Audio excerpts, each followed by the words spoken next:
अस्सलामुअलैकुम वरहमतुल्लाहि वबरकातुहू। मुहतरम नाज़रीन व सामीन, उम्मीद है कि आप हज़रात खैर व आफ़ियत से होंगे।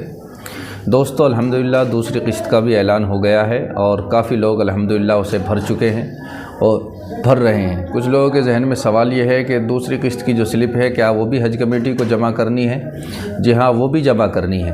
और कुछ लोग सोच रहे हैं कि जैसे ही हम पेमेंट जमा करते हैं तो हमारे पास कोई SMS मैसेज नहीं आता।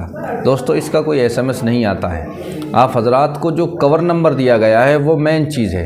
कवर नंबर से ही आप हजरात चेक कर सकते हैं। कवर नंबर आपका ये पूरा हज में भी साथ देगा, हर जगह आपका कवर नंबर ही साथ देगा। इसे महफूज रखना है और इससे जब आप इंक्वायरी करेंगे, स्टेटस चेक करेंगे तो उसके अंदर जो है आपकी किस्त लिखी हुई आएगी, यानी कि आपकी किस्त जमा हो गई है। और आपके पास ये स्लिप प्रूफ है, ये सबसे बड़ा प्रूफ है। चाहे उसके अंदर भी ना आए लेकिन आपके पास स्लिप है, आप इसे दिखाएंगे तो आपको कोई दिक्कत होने वाली नहीं है। स्लिप जो है गायब ना हो जाए, गुम ना हो जाए, इस बात का ख़ास ख्याल रखना है। बल्कि मेरा मशवरा ये है कि आप हजरात जो भी डॉक्यूमेंट हज कमेटी को दे रहे हैं, चाहे वो पासपोर्ट हो, चाहे स्लिप हो, मेडिकल सर्टिफिकेट हो, कुछ भी है, आप सबका जो है फ़ोटो स्टेट ज़रूर करा के रखें। खुदा न खास्ता अगर वो रल जाए तो कम से कम दूसरा प्रूफ हमारे पास हो। और ऐसा कभी कभी हो भी जाता है कि कोई गुम हो जाता है तो बड़ी परेशानी उठानी पड़ती है।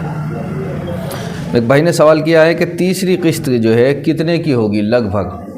भाई, तीसरी किस्त का भी कोई अंदाज़ा नहीं है। वो 1.5 लाख रुपए की होगी या 1.25 लाख रुपए की होगी, क्योंकि हज कमेटी जो है जब सऊदी अरब से, वहाँ का जो सऊदी वज़ारत हज उम्रा है, उनसे मुकम्मल डील हो जाती है हर तरह की, तो फिर जो है मुकम्मल ख़र्च बताती है और मुकम्मल ख़र्च जो है वो तीसरी किस्त में ही जुड़ के आता है।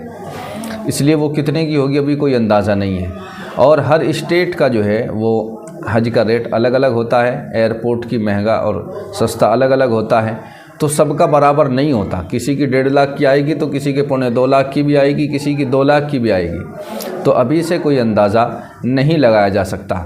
और ज़रूरी नहीं है कि पिछले साल कुछ एयरपोर्ट सस्ते थे तो वो इस साल भी सस्ते रहेंगे, हो सकता है वो महंगे हो जाए। ये रेट जो है घटता बढ़ता रहता है, पिछले साल से हम इसे नहीं जोड़ सकते। एक भाई ने सवाल किया है कि हम 28 लोग हैं, जा रहे हैं, क्या बिल्डिंग एक ही बिल्डिंग मिल सकती है? भाई, ये हज कमेटी आपको जिस तरह से चाहेगी, जो उनसे बिल्डिंग में चाहेगी वो रखेगी। हमने देखा है कि हम एक ही फ़्लाइट में थे और हमारे में से कुछ लोगों को दूसरी बिल्डिंग में भेज दिया गया और कुछ लोगों को दूसरी बिल्डिंग में भेज दिया गया। तो ऐसा भी नहीं है कि जो लोग एक फ़्लाइट में जा रहे हैं वो सब वहाँ एक ही बिल्डिंग में होंगे, बिल्डिंग अलग अलग बदल दी जाती है। तो ऐसा भी हो सकता है कि आपका एक ही बिल्डिंग में नंबर आ जाए, लेकिन ये ज़रूरी नहीं है। एक भाई ने कहा कि क्या फ़्लाइट की डेट चेंज हो सकती है अगर ज़रूरत पड़े तो? भाई, उसके लिए एप्लीकेशन देनी पड़ेगी हज कमेटी अगर कर दे तो। एक भाई ने कहा कि दूसरी किस्त 1,70,000 जमा करने के बाद हज कमेटी को रसीद भी पोस्ट कर दी जाए तो उसकी रिसीविंग हम लोगों को कैसे मिलेगी? भाई, उसका मैंने जवाब दे दिया है। एक भाई ने कहा कि मुंबई से कितना खर्च आएगा? भाई, अभी कुछ नहीं पता कितना आएगा। एक भाई ने कहा कि हाजी साहब, मेरी गुजारिश है कि मैं जम्मू कश्मीर डिस्ट्रिक्ट से हूँ कि मुझे सलाह दे कि मैं क्या करना है।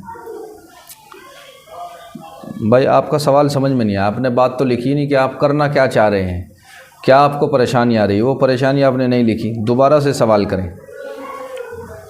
भाई ने कहा कि दूसरी किस्त का SMS नहीं आया। भाई, SMS नहीं आता, आप कवर नंबर से चेक करें। एक भाई ने कहा कि हमारा वेटिंग कन्फर्म हुआ है, हम 2 लोग हैं, क्या 2,51,000 दो अलग अलग स्लिप में भरना है या 5,03,000 की एक ही स्लिप भरना है? भाई, एक ही स्लिप में जमा कर सकते हैं। एक ग्रुप के जितने आदमी हैं तो जो कवर हेड है वो सब के पैसे एक ही स्लिप से जमा कर सकता है।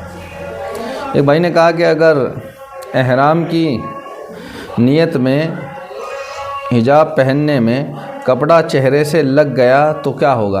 भाई, अगर एकदम लगा और आपने हटा दिया तो इससे कोई दिक्कत नहीं है, 2-4 रियाल जो है सदका कर दें। मुस्तकिल नहीं लगा रहना चाहिए, उसके लिए वहाँ एक हैट मिलता है जो छज्जे वाला टोपा होता है, जो इस तरह का, वो वहाँ भी मिलता है, यहाँ भी मिलता है। वहाँ 2-3 रियाल का मिल जाता है, वहाँ ज़्यादा बेहतर मिलता है। तो लेडीज़ जब भी हिजाब लगाएंगी, एहराम बांधेगी, तो वो सबसे पहले उसे लगाएगी और उसके बाद आगे अपना डंटा डालेगी। तो वो जो है चेहरे से बहुत दूर डलेगा, जिससे चेहरे से टच नहीं होगा, तो इस बात का ख़ास ख्याल रखना है। एक भाई ने कहा कि महाराष्ट्र से वेटिंग लिस्ट है 5799, तो क्या हो सकता है भाई? अभी कुछ नहीं पता, हो भी सकता है नहीं भी हो सकता, आपकी वेटिंग लिस्ट बहुत ज़्यादा है। एक भाई ने कहा कि मेरा सवाल है कि कर्नाटका से अप्लाई किया है लेकिन हम रहते हैं तमिलनाडु में, तो क्या हम तमिलनाडु में मेडिकल करवा सकते हैं? भाई आपका पासपोर्ट में जो एड्रेस है, जहाँ का भी एड्रेस है, आप उसी स्टेट से अपना मेडिकल सर्टिफिकेट कराएंगे, आप रहते कहीं भी हो, इससे कोई मतलब नहीं है। एक भाई ने सवाल किया है, अस्सलाम वालेकुम अस्सलाम हुजूर, मैं मुल्ला कलकत्ता से, मेरा सवाल है कि एहराम के बग़ैर काबा शरीफ के पास जाने नहीं दिया जाता है। काबा शरीफ के गिलाफ में खुशबू इतर लगा हुआ रहता है, अगर एहराम पे खुशबू अतर लग गया तो बाद में एहराम को, भाई देखिए, एक तो है एहराम बांधना उम्रे के लिए कि आप जो है मस्जिद आयशा गए, वहाँ से एहराम बांध के आ रहे हैं उम्रा करने के लिए, और एक है कि आपको तवाफ़ करना है, अंदर घुसने नहीं दे रहे हैं, वहाँ सिर्फ उसी आदमी को घुसने दिया जा रहा है जिसने एहराम पहन रखा है। तो आपने इस वजह से सिर्फ एहराम बांध कर आप अंदर चले गए, उम्रा वगैरह आप नहीं कर रहे हैं। और तो ये जो एहराम है ये हमारा भी कपड़ों जैसा ही है, जैसे हमने कपड़े पहन रखे हैं, जब तक हम जो है वहाँ नहीं जाएंगे, मीकात पर नहीं जाएंगे, वहाँ से एहराम बांधेंगे, वहाँ से नियत नहीं करेंगे, जब तक ये हमारा सादा कपड़ा ही है बगैर नियत महाराष्ट्र की। आप ये जो जा रहे हैं सिर्फ तवाफ़ करने के लिए, तो इसमें जो है आपके खुशबू लग जाए या आपने लगा रखी हो, इससे कोई मतलब नहीं है। हाँ, अगर आप उम्रा कर रहे हैं या हज का तवाफ़ कर रहे हैं, उस वक्त खुशबू से बचना है, और काबे के गिलाफ के अंदर खुशबू नहीं लगी रहती है, वेटिंग लिस्ट, और काबे के गिलाफ से आपको चिपटना थोड़ा ही है। और इसी तरह से खुशबू जो है जो लगाई जाती है थोड़ी बहुत, वो लगाई जाती है हजरे अस्वद को। तो आप जब एहराम की हालत में होंगे तो आप जो है उससे बचें, बोसा ना लें। जब आप जो है उम्रे की हालत में सकते हैं, यानी आप उम्रा कर रहे हैं, उसका तवाफ़ कर रहे हैं, तो हजर अस्वद का बोसा ना लें खुशबू की वजह से बचने के लिए। वैसे उसके ऊपर जो खुशबू लगी रहती है, लोग इतनी भीड़ वहाँ लगी रहती है, खुशबू का पता भी नहीं चलता वो कहाँ गई। बहरहाल उसे खुशबू से साफ़ किया जाता है। तो आप जो है तवाफ़ मुकम्मल हो गया, सादे कपड़े में आप हैं, या आपने सिर्फ एहराम वैसे ही पहन रखा है तवाफ़ करने के लिए, उम्रे की नियत से नहीं, तो आप जो है उसका तवाफ़ हजर अस्वद का बोसा ले सकते हैं।